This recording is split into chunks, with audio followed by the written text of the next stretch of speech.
അയ്യോ ഇത് മുടി വെട്ടാന്ന് പറഞ്ഞിട്ട് അവസാനം ഇത് മറ്റേ സംഭവം ആവോ? ഏത് അല്ല സുന്നത്തല്ലിയാണ് 8 അടി. Hi guys, let's see the change. So firstly, നമ്മളെ മുടി ഒന്ന് വാഷ് ചെയ്യണം, ഷാമ്പു വാഷ് ചെയ്യണം.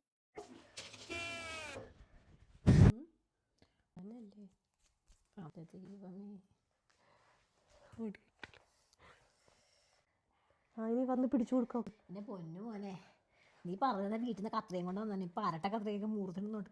അയ്യോ ഇത് മുടി വെട്ടാന്ന് പറഞ്ഞിട്ട് അവസാനം ഇത് മറ്റേ സംഭവം ആവോ? ഏത് അല്ല സുന്നത്തല്ലിയാണ് 8 അടി.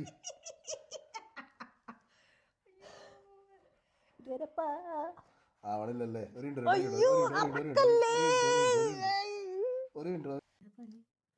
അങ്ങനെ പെട്ടെന്ന് വെട്ടിത്തീരുന്നു വിചാരിച്ച എന്റെ മുടി പെട്ടെന്ന് വെട്ടിത്തീർന്നില്ല, കുറച്ച് കഷ്ടപ്പെട്ടു. ആൻഡ് ഇതെന്റെ മുടി ലെങ്ത് ഇല്ല, ലെങ്ത് ഒക്കെ പോയി. എത്രയായി? നിന്റെ കയ്യിൽ ബാക്കി. ഓക്കെ,